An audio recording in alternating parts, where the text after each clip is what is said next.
हमारे देश में कुछ ऐसी महिलाएं भी हैं जिन पर देश को गर्व हो सकता है क्योंकि उनकी उपलब्धियां किसी पुरुष की तुलना में कहीं अधिक हैं। और इन्हीं नामों की सूची में एक और नाम जुड़ा, दिव्या संधू का। दिव्या ने कई लंबे और पथरीले रास्तों को अपनी बाइक से नापा है, लेकिन अब वो दुनिया के 51 शक्तिपीठों का सफर तय करने के लिए निकली है। और हिंदुस्तान के 51 शक्तिपीठों का सफर तय करने के दौरान किस तरीके के हालात रह सकते हैं और किस तरीके का अब तक का अनुभव हो रहा है, इन तमाम मसलों पर उनसे खास बातचीत की हमारे सहयोगी साक्षी शर्मा ने। जानिए दिव्या संधू का मिशन। आमतौर पर आपने लोगों को 4 धाम यात्रा और 12 ज्योतिर्लिंग पूरे करते हुए देखा होगा, लेकिन आज हम आपको ऐसी लड़की से मिलवाएंगे जो कि बाइक पर बैठकर 51 शक्तिपीठ पर दर्शन करने के लिए निकली है। दिव्या, जानना चाहेंगे आपसे, आज आप कहां से आ रही हैं, कौन से शक्तिपीठ के दर्शन करके आ रही हैं? अभी मैं सुबह निकली थी 7 बजे। मैं नैना देवी जो हिमाचल प्रदेश में है, मेरा आखिरी शक्तिपीठा रह गया था हिमाचल प्रदेश का, वो पूरा कर अभी यहाँ पहुँची हूँ मनसा देवी के दर्शन करने के लिए।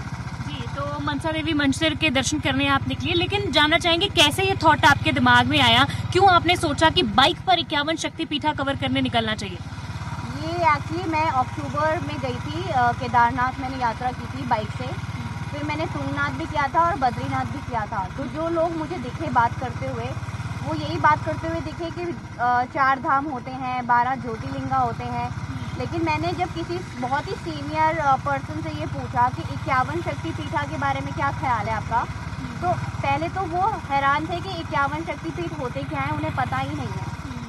तो ये चीज़ पे मैंने अपनी मम्मा से घर आके मम्मा से कंफर्म करी कि 51 शक्तिपीठ क्या मतलब है, नहीं क्या इंडिया, मुझे भी नहीं पता था ये। तो जब मैंने इसके ऊपर बहुत रिसर्च करी, बहुत दिन तक, मतलब दिवाली भी आ गई, सब कुछ हो गया, और मेरा दिमाग ना इसी के ऊपर घूम गया कि मुझे अब ये 51 शक्तिपीठा करने हैं, क्योंकि इसके बारे में लोगों को नहीं पता। हम बीइंग इंडियंस, हमें नहीं पता इसके बारे में, और हम लोग इतना कल्चर करते हैं, औरतों को इज्जत देने की बातें करते हैं, और हम खुद ही जो फीमेल ओरिएंटेड टेम्पल्स हैं उनको इम्पोर्टेंस नहीं दे रहे हैं। बाइक पर आप निकली हो दिव्या, क्या मोटिव है आपका और किस मिशन पर आप निकली हो 51 शक्तिपीठ कवर करने? मैंने जब शुरू किया था ये राइड करनी, क्योंकि मुझे पता था कि ये 60,000 किलोमीटर से ज़्यादा होने वाली है राइड, तो मुझे लगा कि मैं अपना फ्यूल यूं ही क्यों वेस्ट करूं। इसके साथ मैं एक मोटो क्यों नहीं लेके चलूं कि आप yes to education and no to child labour. ये मुझे एमपी में और यूपी में आया था ख्याल। वहाँ पे बच्चे पढ़ाई छोड़कर काम कर रहे हैं, और उनके माँ बाप भी उनको पढ़ाई ना कर बोल रहे हैं काम करने के लिए।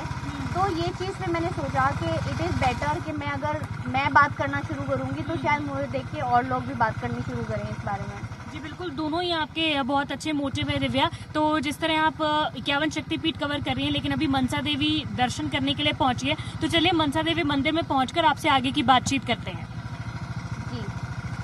तो इस वक्त मनसा देवी मंदिर में आगे दिव्या, तो दर्शन करने के साथ साथ ही कुछ और बातें भी हैं जो आगे आपके साथ करना चाहेंगे। ये भी बताइए कि इसके बाद आपका क्या प्लान है यहाँ पे? आज अभी आपके 16 शक्तिपीठों के बाद अब आप कहाँ जाएंगी? मेरा अभी ये प्लान है, क्योंकि वेस्ट बंगाल में मैंने पता किया था कि वहाँ पे 11 से 15 शक्तिपीठ है जो मुझे मिले हैं अभी, जो इंटरनेट पे दिखा रहे हैं, पर कुछ लोगों ने मुझे ये भी बोला है कि वहाँ पे 21 शक्तिपीठास मिल जाएंगे वेस्ट बंगाल में। तो अभी मैं दिल्ली जा रही हूँ क्योंकि मुझे कुछ पेपर वर्क करना है, उसी से रिलेटेड अपने रोड सेफ्टी से रिलेटेड भी बहुत सारे पेपर वर्क हैं जो कंप्लीट करने हैं। उसके बाद वीज़ा के लिए भी अप्लाई करना है, क्योंकि पाकिस्तान में भी एक शक्तिपीठा है और चाइना में भी है 2 शक्तिपीठास। तो ये सब प्रिपेयर करने के बाद I am going to West Bengal. Okay, तो वेस्ट बंगाल में आप कवर करने के बाद अब्रॉड भी, जैसे पाकिस्तान और चाइना जाने का भी है, बांग्लादेश में भी है, श्रीलंका में है, मलेशिया में भी है, तो ये सब जगह मैं जाने वाली हूँ। तो इन सब का एक कोई टेंटेटिव आपने रिकॉर्ड निकाला होगा, कितना इनका जो डिस्टेंस है, कितना किलोमीटर करीब ये हो जाएगा? अगर मुझे परमिशन मिल जाती है पाकिस्तान जाने की भी, तो मोर देन 1 लाख किलोमीटर हो जाएगा अगर मुझे बाइक से जाने देंगे तो। इतना लंबा टाइम जब आप ट्रैवल करते हो, अपनी फैमिली से भी दूर रहते हो, बीइंग अ गर्ल, क्या क्या चैलेंजेस होते हैं जो फेस करते हो? मेरे को तो अच्छा लग रहा है लेकिन सबसे बड़ी बात जो मुझे चीज़ रियलाइज़ हो रही है कि जो मम्मा बोलती थी कि लड़कियों को क्या करना चाहिए, क्या नहीं करना चाहिए, और क्यों रोक टोक होती थी, वो चीज़ें अब मुझे नज़र आ रही हैं कि उनके पीछे क्या इंटेंशंस होते थे पेरेंट्स के। कपड़े ऐसे क्यों पहनने हैं, ऐसे क्यों नहीं पहनने हैं। तो ये सब चीज़ें मेरी बहुत क्लियरली हो रही हैं, नज़र आ रही है मेरी नज़रों के सामने। बट मुझे ये भी दिख रहा है कि चीज़ें बदल रही हैं। ओके, बाइक्स का शौक कैसे लगा दिव्या? बाइक का शौक आपको याद है कल्पना चावला? जब मैंने उसके बारे में पढ़ा था, मैं तो स्कूल में थी, कि उसने वो किया जो लड़के करते हैं। तब मुझे ये हुआ कि यार पापा बार बार बोलते हैं कि भाई बाइक नहीं चलानी, वो लड़के चलाते हैं। तो मैंने सोचा यार फिर अगर वो कर सकती है तो फिर मैं भी कर सकती हूँ। बस वहीं से वो मेरी आइडल है। तो कल्पना चावला आपकी आइडल है दिव्या, लेकिन इसके साथ ही बहुत सारे एक्सपेंसेस भी होते होंगे जब आप राइड करती हैं, तो किस तरह वो एक्सपेंसेस बियर करते हैं? क्या कोई हेल्प सपोर्ट आपको किसी से मिलता है? नहीं, एक्चुअली मैंने जब 12th क्लियर की थी उसके +2 के बाद ही मैं जॉब कर रही थी। जैसे मैंने पार्ट टाइम जॉब करी अपनी मोटरसाइकिल खरीदने के लिए भी, क्योंकि डैड ने तो बोल दिया था कि चलाना है तो एक्टिवा चलाओ, बाइक खरीदनी है तो फिर खुद ही खरीदो, तो मैंने ले ली। पर अब जब मैंने फुल टाइम भी जॉब किया ना, तो मुझे पता था कि मुझे ट्रैवल के एक्सपेंस भी खुद ही उठाने पड़ेंगे। तो वो सब मैंने सेव किया, तो मैंने काफ़ी अमाउंट सेव कर लिया अपने लिए। तो मैंने अपनी मम्मा को भी बोला कि आप मेरी शादी के लिए जो पैसे सेव कर रहे हो वो भी मुझे दे दो, आप मैं दुनिया ही घूम लूँगी। आपके मतलब जितने भी गुरुद्वारे हैं हिस्टोरिकल, जितने भी टेम्पल्स हैं, वो सारे विजिट कर कर आ जाऊँगी। उसके बाद बेशक मैं दोबारा जॉब कर लूँगी और आप मेरी शादी करा देना, कोई प्रॉब्लम नहीं है। लेकिन आई थिंक हम लोगों की ना, इंडियंस की मेंटालिटी ऐसी हो चुकी है कि आपको शादी में ज़्यादा बिग मनी इन्वेस्ट करना है और ट्रैवल में नहीं और खुशियों में नहीं। तो ये सोच गलत है। बल्कि मुझे लगता है कि जितना ज़्यादा आप ट्रैवल करते हो उतना ज़्यादा आप ब्रॉड माइंडेड और ओपन माइंडेड होते हो।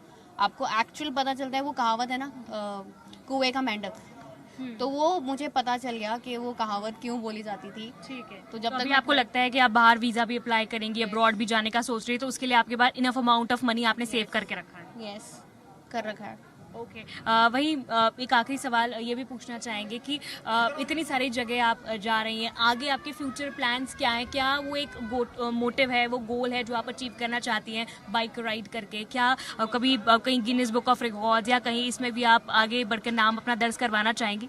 हाँ, मैंने इस बारे में सोचा तो था, लेकिन मैं एक्चुअली मोटरसाइकिल सिखाती भी हूँ लड़कियों को। तो जब मैंने फिर ये सोचा कि अगर मैं सिर्फ अपने बारे में ही सोचती रहूँगी तो फिर जो मेरी फ्रेंड्स हैं, जो फीमेल फ्रेंड्स हैं मेरी, उनके बारे में कौन सोचेगा? अगर मेरी मम्मा भी बोलती कि तू देवी बन जाती है कई बार। तो फिर मैंने सोचा कि अब मैं यहाँ पे सेल्फिश ना होके ना, सेल्फलेस होके अपनी दोस्तों को सिखाती हूँ। तो मैंने अभी तक 21 लड़कियों को मोटरसाइकिल सिखाया है और कई ऐसी लड़कियाँ हैं जो कि अभी भी मेरा वेट कर रही हैं कि बस मैं अपना ट्रैवल ख़त्म करूँ, वापस आऊँ और उनको मोटरसाइकिल सिखाऊँ। तो शायद अगर वो कुछ अचीव कर लेंगी तो मुझे लगेगा कि मैंने कुछ अचीव कर लिया है।